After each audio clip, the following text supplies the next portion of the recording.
My name is Dr. Oluwakemi Linda Banks. I'm a clinical psychologist. I have been working at St. James for 10 years as the associate professor in the area of psychology. So at first it was medical psychology, and now we've brought the areas together and created the subject area of behavioral science, which I teach now with two other professors, ethics and someone who has more knowledge of neurology and stuff.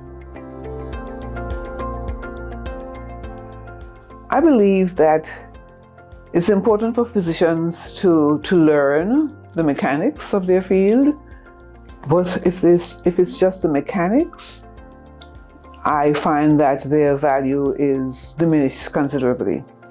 There must be the person of the physician, the person who is compassionate, the person who really cares. I always ask my students, are you in this profession because you want to make a buck? Or are you in it because you really care about people? And I encourage them to look within themselves to find, the passion for their job and the passion for people. They must like people in order to do this job efficiently. Because I think it was Maya Angelou who said, it's not what you know, but how you teach what you know. So I really want our physicians to be the kind of people who are able to transfer the knowledge they've learned in their medical school career into a way that takes them along with it, so that when they're in the room with a client, it's not just the bare bones that they're communicating, but also who they are and their value for the person who's in front of them. Well, it's always been my goal to return to offer my services to the island of Anguilla. It's a small island. People in Anguilla have learned to live life through tough times, and that has created a sort of people who are able to make ends meet, who are proud of who they are, who are not really motivated just by having things, but are motivated also by relationships.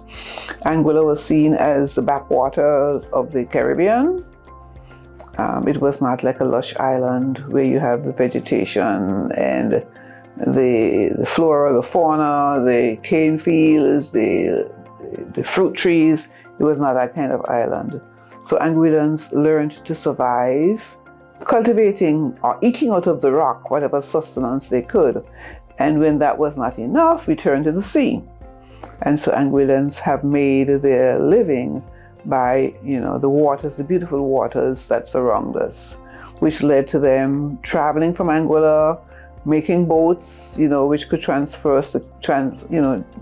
you can transverse the Caribbean, and also using the boats to take Anguillans to other Caribbean islands to earn a living, which then they would send back home. They would send remittances back home to the family members who were here. So Anguillans have always been people who have had to move out of Anguilla to seek greener pastures elsewhere, but there was always the desire to come back home and to contribute to home. Okay, I think the students who come here are really impressed, by the fact that they can be in an idyllic Caribbean island, where they can have peace of mind, where they can enjoy the best in cuisine, they can enjoy the healthy aspects of the ocean, and to be in a school like St. James, which is not too huge, just the right size, so they can have a personal relationship with the doctors, the lecturers, the professors who come from all parts of the world, so they get to know people from different parts of the world who are experts in their own right, and so they can actually learn, from them. And the school has always, over the years, aimed to build whatever the resources are, both the people resources and the material resources that they need to improve the learning experience for our students. And so anyone who chooses to come to St. James will find that, the school has done a great job of bringing together the kind of people, the kind of resources that they need to have an optimal learning environment and learning experience for their medical career. I always encourage students to be the best that they can be, to put in the time, that it takes to improve themselves, not just academically, but also as individuals, to get involved in the culture of the island, because this is like probably the only time that they'll be off the United States in this way, to learn and foster relationships with other students around them, and to make the most of whatever life offers them, knowing that it's not an ideal world. We weren't promised a rose garden, but we can make the best of what we have. And St. James does offer quite a lot of resources that students can benefit from. First, there was a pandemic, and we had to rapidly change to online. And so we learned different things, we learned different skills, and we learned not to get the feedback that we normally get from live bodies in the room. So we learned to speak to a camera, but at the same time visualize in our mind's eye the people at the other end of the camera, what they were doing, what they were thinking. People were in their own home environment with lots of different distractions, but the fact that they tuned in to the program, to the learning hub, meant that they were really motivated. So the online was a challenge, but I found that I fostered lots of great relationships with some of the students online. So when they came here, they sought me out, And so there were pros and cons to being online. Of course, we like to have the students in person, because then they are able to participate more in the community life of the island. They can have active learning experiences which take them out into the community and which brings the community into them. And so that's a definite advantage. But I did encourage them when they were online to also use whatever facilities and people that they had in the environment to make the learning experience come alive for them. The transition has been good. But then I think that our students have been very versatile in terms of being able to, quite agilely move from the in-person to online and back to in-person. And so I do salute them and applaud them for that. Lots of courses and very skilled professors who care.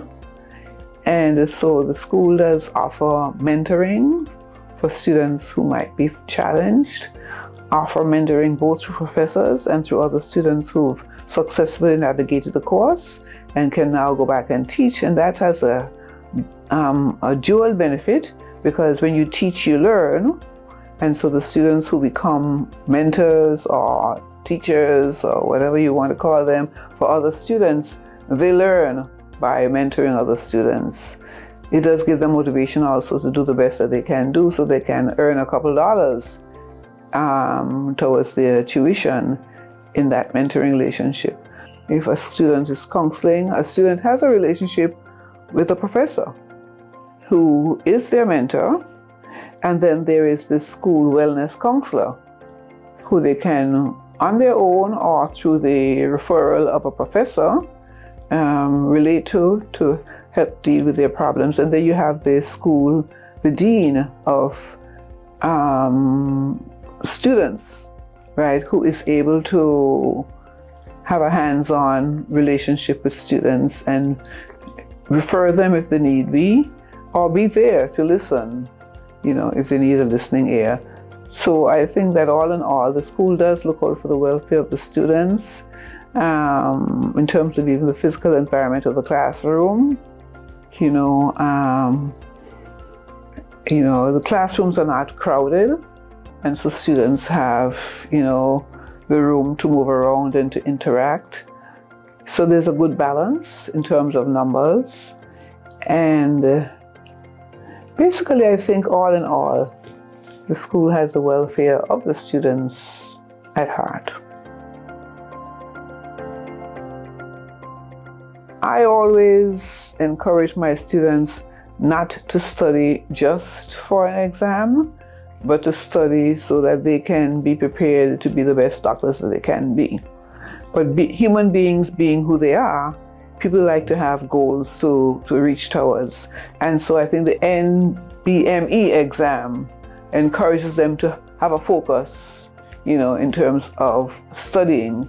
And then it gives them a kind of an idea of what to expect on the USMLE as well. So it puts them into that study mode to prepare for the NBME and to know how well they did there so that they can then, know what areas that they need to focus on more critically for the USMLE.